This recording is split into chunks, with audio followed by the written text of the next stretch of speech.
Hola, muy buenas chavales, soy Pedro Morey y esto es Pregúntale al Empollón.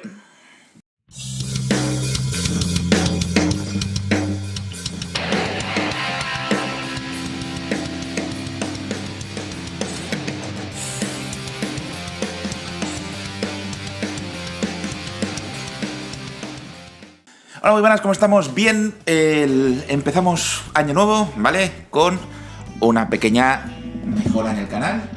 Espero que me esté escuchando bien. Estamos hablando de un micro nuevo, Yeti Blue, el Blue Yeti. Negro, ¿vale? Como mi corazón. Y nada, la verdad es que espero que se escuche bien, ¿vale? Si no, la culpa no es del micro, que el micro es bueno, la culpa es mía, que no tengo ni idea de cómo funciona. Me acaba de llegar, ¿vale? Así que estamos probándolo. Y bueno, quería grabar un vídeo un poquitín así, como continuación del microbioma, la metagenómica, para hablar de otro tema que la verdad es que me gusta mucho, relacionado con la bioinformática, pero sin explicaros qué narices es la bioinformática porque es un coñazo, ¿vale? La informática es un montón de estadística aplicada a un montón de datos. De por sí no tiene chicha. Sin embargo, se pueden hacer cosas súper interesantes con ella y es la razón por la que mola tanto y por la que todo el mundo quiere bioinformáticos en sus equipos. Entonces vamos a hablar de uno de estos temas, ¿vale? Este es la paleogenómica. ¿Y qué es la paleogenómica? Pues básicamente es utilizar la genómica, ¿vale? Los genomas, ¿vale? Todos los genes ahí a palás para extraer información que nos diga, pues, básicamente qué hay detrás, ¿vale? O sea, qué ha pasado en el pasado, básicamente. Entre los logros de la paleogenómica hay que destacar, obviamente, el nombre de Svante Pääbo y de su fue el primero en secuenciar lo que viene siendo el genoma del neandertal. Era la primera vez que secuenciábamos el genoma de un homínido muerto, ¿vale? Desaparecido. Y en un principio creíamos que no se iba a poder hacer, ¿vale? Hubo que hacer un par de inventos en el proceso, pero esto supuso un montón de información súper interesante sobre la historia de los homínidos y sobre nuestros parientes más cercanos.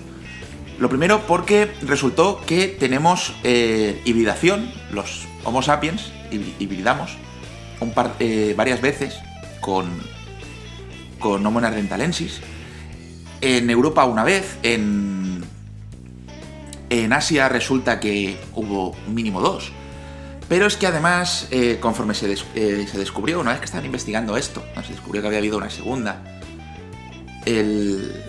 un segundo episodio de roce entre ambas especies, pues también se descubrió un hueso y 2 muelas así un poco extrañas, ¿vale? Un poco más grandes, un poco bastante más grandes que las de un neandertal, pero más o menos de la misma época. Entonces se pusieron a intentar sacar el genoma porque habían ido a eso, y resulta que no era un neandertal, era lo que se conoce hoy en día como un denisovano y que se ha planteado como nombre científico Homo altai o Homo altayensis. Esta nueva especie de homínido resulta que es muy cercana al neandertal, ¿vale? Ahí todavía hay unas cuantas peleas sobre si es una especie diferente o no, pero todo parece indicar que sí. Y resulta que también hubo introgresión solamente en asiáticos, pero también hubo introgresión con esta especie. Por ejemplo, esto se ha demostrado, por ejemplo, mediante este análisis, que un gen muy característico de tibetanos, nepalíes, etcétera, que les permite sobrevivir a muy altas alturas sin padecer mal de altura, pues viene de estos homínidos. Y el resto de descendientes de esta corriente poblacional, pues lo perdió simple y llanamente pues, porque no se usaba y se perdió por deriva genética, ¿vale? Además, una cosa interesante que nos mostró esto es que ha habido un flujo de población muy direccional desde la Rusia central, ¿vale? La zona de los montes Altai y tal, hacia toda la región de Melanesia, que es pues básicamente sudeste asiático, ¿vale? Vietnam, Indonesia, Java, Sumatra, Australia, ¿vale? Todo esto.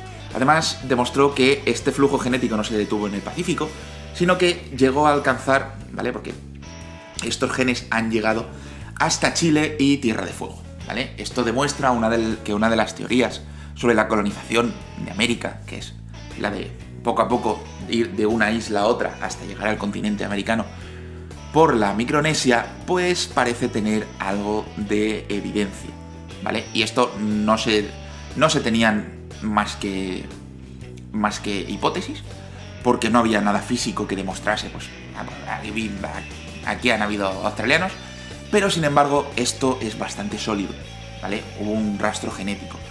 De la misma forma, por ejemplo, se identificó hace ya bastantes años que había un gen de nativos americanos en Islandia, demostrando que Eric el Rojo de verdad se trajo a un par de mozas de la Tierra, él o sus hijos.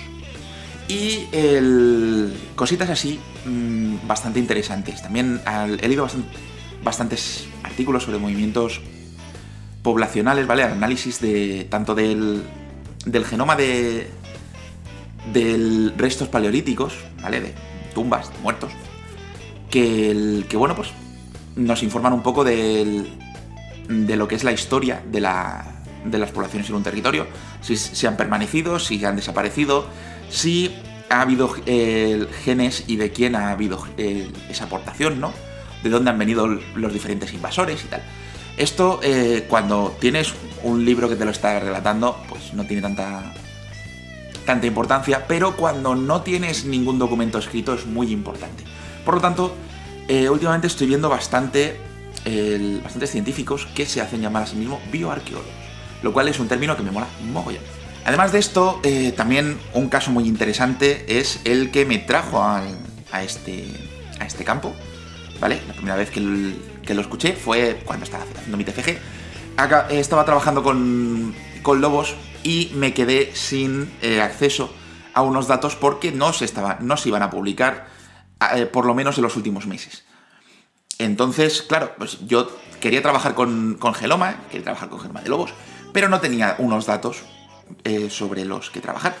Y el único que contestó mis mails fue un profesor, el profesor John November, de la UCLA, de la Universidad de California, Los Ángeles, que, bueno, pues era el guardián, por así decirlo, ¿vale? El encargado de custodiar unos datos que se habían hecho públicos con una investigación de ese mismo año. Esa investigación era un análisis sobre el proceso de domesticación del perro. Y bueno, pues para hacerlo secuenciaron un montón de genomas de lobos, de chacales, de dingos, de perros, ¿vale? O sea, de basenjis, que esto ya lo comenté, no me acuerdo exactamente en qué vídeo, pero bueno, ya estoy hablando de mi TFG. Entonces, pues, este artículo me molaba un mogollón, porque a partir de genomas bastante normalitos, por así decirlo, porque no estaban trabajando con ADN antiguo, como en el caso del neandertal y el denisovano, sino con algo completamente mundano, como animales vivos hoy en día, simple y llanamente analizando en profundidad cómo han ido cambiando sus genomas, pudieron sacar un montón de información, pudieron estimar y retrasar bastante la fecha en la que se trajo por primera vez una población de cría en cautividad y de selección artificial del perro. Además, demostraron que después de esto hubo un cuello de botella en las poblaciones salvajes de lobo gris, ¿vale? Del lobo euroasiático. Y por lo tanto, la variabilidad genética de estos es mucho menor que la de los perros. Es una de las razones por la que los lobos son muy homogéneos y los perros tienen una variabilidad brutal. Además, también se demostró que había introgresión, se confirmó que el dingo era una especie diferente, pero cuyo origen eran unos perros muy basales y que se habían asilvestrado y ocupado el nicho natural de lo que es el lobo, en una zona en la que no había. Y bueno, la verdad es que sacar toda esta información solamente de unas cadenas de AC del GIT, la verdad es que me parece una pasada. Entonces, no sé, a partir de ahí empecé a meterme a piñón con este tema y la verdad es que me gusta mucho. Actualmente se están haciendo cosas súper interesantes. África es una joya ahora mismo, porque hemos avanzado mucho en en cómo nos hemos movido en Europa, porque teníamos unos asentamientos, la verdad es que muy, muy buenos, en los que trabajar con neandertales, denisovanos y tal. Sin embargo,